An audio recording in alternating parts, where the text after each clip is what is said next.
Fue Santa Julita una señora joven cristiana, de casa ilustrísima y muy distinguida en el Asia, como descendiente de sus antiguos reyes, pero más respetada por su eminente virtud que por su nobilísimo nacimiento. Nació en Iconia, hoy Cogni, capital de Licaonia, donde San Pablo y San Bernabé habían predicado la fe de Jesucristo con tanto fruto y con tan feliz suceso.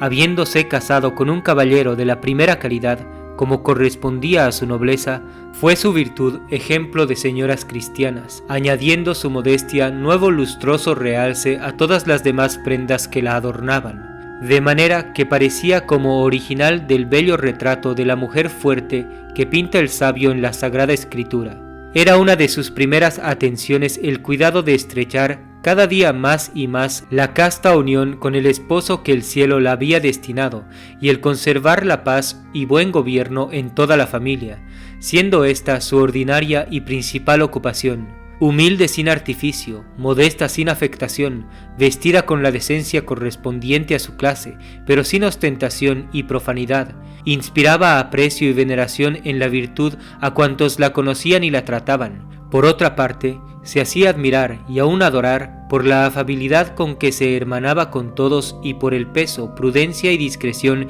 que acompañaba a todas sus palabras.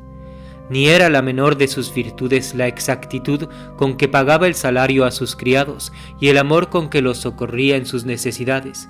Su caridad con los miserables la mereció el nombre de Madre de los Pobres, ganándola el corazón de todos los necesitados. El tiempo que la dejaban libre las obligaciones domésticas le empleaba en la labor, en la oración y en otras devociones. Tal era Julita, cuando queriendo Dios perfeccionarla con los trabajos y proponerla a la Iglesia como una mujer verdaderamente fuerte, la llevó a su marido en la flor de la edad, dejándola viuda a los 22 años, sin más hijos que un niño, llamado Quirico, único fruto de su matrimonio, que todavía estaba en la cuna. Libre de las cargas de casada, se dedicó enteramente a desempeñar las obligaciones del nuevo estado, sobresaliendo en el ejercicio de todas las virtudes que pide a las viudas el apóstol. Fue su principal atención criar al niño Quirico en el santo temor de Dios, inspirándole desde luego aquellas máximas cristianas que le hicieron tan ilustre mártir aún sin haber salido de las primeras niñeces. Apenas sabía hablar y ya sabía qué cosa era ser cristiano. Todo su gusto era ser instruido en la religión y aprender de memoria sus preceptos. Correspondía perfectamente a las piadosas inclinaciones del Hijo el celo de la Santa Madre.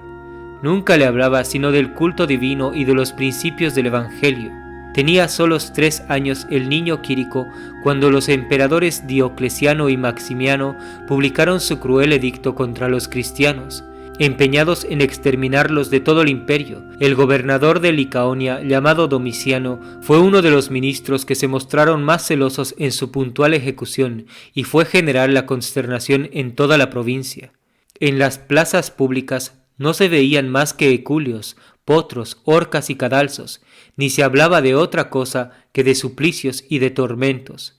Deseaba Julita con vivas ansias derramar su sangre por amor de Jesucristo, habiendo mucho tiempo que suspiraba por el martirio, pero se hallaba embarazada con la suerte de su hijo, temiendo que se le arrancarían de los brazos y le criarían en la religión pagana. Resolvió, pues, ponerse a cubierto de la tempestad por algún tiempo y dejó la ciudad y la provincia acompañada de solas 2 criadas suyas. Abandonando pues su casa, sus conveniencias y todos sus grandes bienes por salvar su fe y la de su hijo, se retiró a Seleucia, en la provincia de Isauria, asilo poco seguro por estar más encendida la persecución en aquella provincia que en la de Iconia.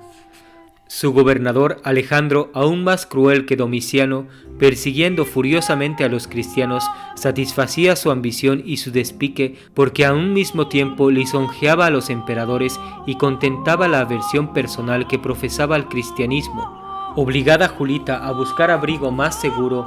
A pesar de la fatiga y de las incomodidades de un viaje tan largo como penoso, se refugió en Tarso de Cilicia, pero el Señor, que la quería probar y premiar al mismo tiempo su fe, permitió que la fuesen siguiendo allí sus perseguidores. No bien había llegado a dicha ciudad cuando el emperador despachó una orden a Alejandro, gobernador de Isauria, para que pasase a Tarso con comisión particular de poner en ejecución el edicto contra los cristianos, mandándole expresamente en la instrucción que a ninguno perdonase. Conoció entonces nuestra santa que Dios quería cumplir sus deseos y que se había llegado el tiempo de consumar su sacrificio, por lo que suplicó fervorosamente a su majestad se dignase aceptar también la tierna víctima que le ofrecía con ella, no permitiendo que su querido hijo la sobreviviese. Oración que fue benignamente oída y favorablemente despachada. Luego que llegó el gobernador, fue acusada en su tribunal la joven viuda como cristiana, y haciéndola arrestar, fue llevada a su presencia con su hijo en los brazos, sin mostrar la santa alteración ni sobresalto. Informado Alejandro de su alta calidad, la recibió con mucha cortesanía, y solamente la preguntó si era cristiana. «Soylo», respondió Julia, «y también mi hijo lo es». «Admírome», replicó el gobernador, «de que una señora de tu nacimiento, de tus años, de tus prendas y de tu capacidad se haya dejado infautar de las extravagancias de esa religión». «Más me admiro yo», repuso la santa, «de que un hombre que tenga no más que una leve tintura de razón pueda abandonarse a los absurdos y a las infamias del paganismo. Las que vosotros llamáis extravagancias en la religión cristiana son unas máximas en las cuales reina la verdadera sabiduría, el buen juicio y la verdad. Ni aun vosotros ignoráis que solo en esta religión se encuentran la inocencia, el honor y la virtud. Mucho menos ignoráis vosotros, replicó el gobernador, ciego ya de cólera, que los tormentos se hicieron en el mundo para los cristianos, y diciendo estas palabras mandó que le arrancasen al hijo de los brazos y luego la pusiesen en el potro. Sintió más Santa Julia la violenta separación de su hijo que el tormento que la iban a aplicar. Sus dos criadas, poseídas del miedo, la habían abandonado desde los principios, pero recobradas del primer pavor, volvieron luego a mezclarse entre la muchedumbre para ver de lejos los tormentos que padecía su ama. Era el ánimo del gobernador aterrar a los cristianos con esta primera ejecución, y así fue verdaderamente cruel. Descargaron una espesa lluvia de azotes con vergas sobre el delicado cuerpo de la santa, a cuyos furiosos golpes corrían por todas partes arroyos de sangre, quedando su hermoso cuerpo espantosamente destrozado. El niño, mientras tanto, viéndose separado de su madre, comenzó a llorar y a gritar, haciendo cuantos esfuerzos podía para volverse a ella y para desembarazarse de los que le tenían en sus brazos. Viéndole tan vivo y tan hermoso, mandó el gobernador que se le llevasen. Púsole sobre las rodillas para acallarle, comenzó a halagarle y acariciarle, aplicando la boca para darle un beso, pero el niño volvió la cabeza, apartóle la cara con sus manecitas, y haciendo cuanto podía para desasirse de él, le daba con los pies y le arañaba con sus uñitas. Por más diligencias que hizo el gobernador para que no mirase a su madre, nunca lo pudo conseguir, volviendo siempre el niño sus ojitos hacia ella y gritando continuamente como la misma madre, «Soy cristiano, soy cristiano». Irritado Alejandro con estos gritos y furioso de verse tan burlado, entró en tan descompuesta cólera que cogiendo al tierno infante por una pierna y diciendo brutalmente, «Ya que eres cristiano como tu madre, perecerás con ella», le estrelló con rabiosa violencia contra el pavimento del tribunal, haciéndose pedazos la cabecita en la primera grada, esparcidos los sesos por el suelo y llenándose todo él de aquella inocente sangre, inhumanidad que detestaron con horror todos los asistentes, desahogando en un sordo murmullo su justa indignación.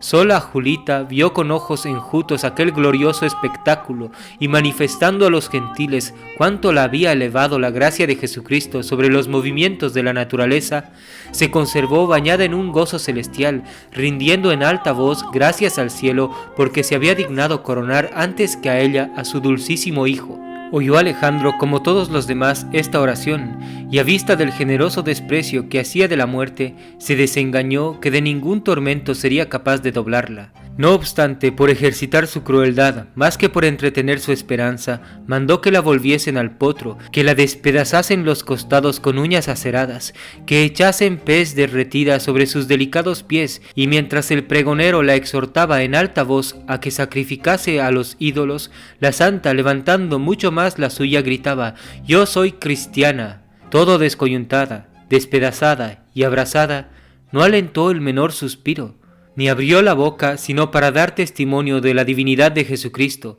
y para declarar que los ídolos, a quienes querían ofreciese sacrificios, eran sólo unos viles instrumentos del demonio para engañar a los hombres miserablemente.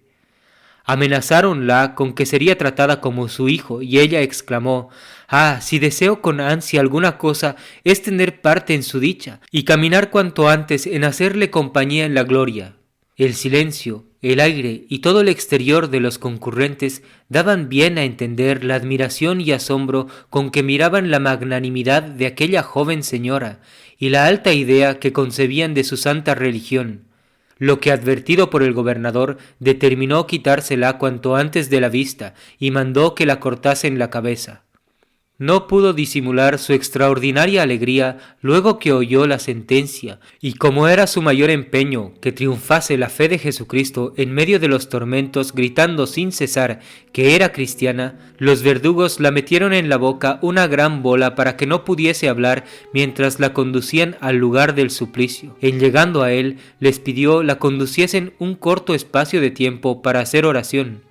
Hincóse de rodillas, dio gracias a Dios por haber llevado para sí a su querido hijo, suplicóle se dignase admitir el sacrificio que le hacía de su vida, levantó dulcemente los ojos al cielo y, tendiendo su cuello al verdugo, éste de un golpe la separó la cabeza y consumó su martirio con tan gloriosa muerte el día 16 de junio por los años de 305. Por la noche fueron las dos criadas suyas a retirar el santo cuerpo y el de su hijo San Quirico,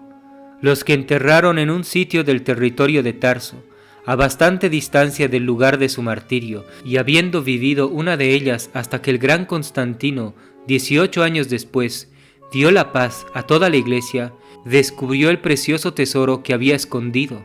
y acudiendo todos apresuradamente a venerar las santas reliquias, se hizo desde entonces célebre su culto en todo el oriente.